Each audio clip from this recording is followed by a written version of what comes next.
सात सखिया मिली चंदन डगरे चंदन दल के सिंगार जी।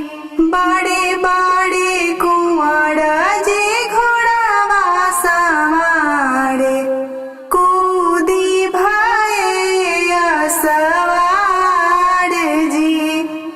बड़े बड़े कुंवर जी घोड़वा सवारे कूदी भये सवार जी।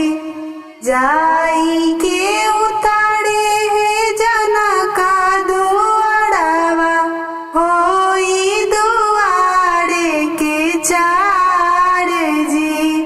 लोगवा निहारे आरती बाराती सासु निहारे दामाद जी।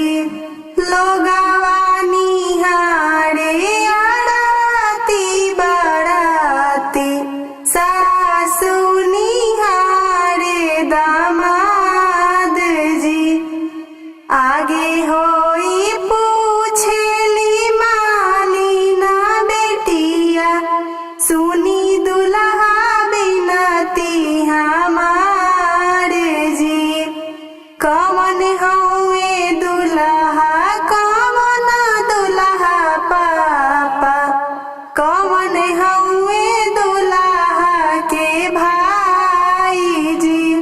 कवन हउए दुल्हा कवन दुल्हा पापा कवन हउए दुल्हा के भाई जी।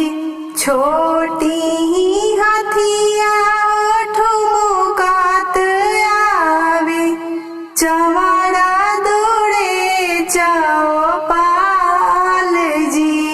हाथे सुमीनी गले मोहर माला उहे हउए दुल्हा के पापा जी।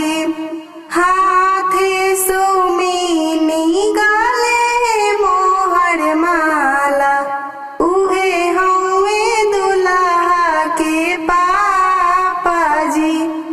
नदिया के तीरे तीरे घोड़ा दौड़ावत मोछिया भाड़ा मन लाई जी। दाता बाती सी झलकत आवे उहे हउए दुल्हा के भाई जी।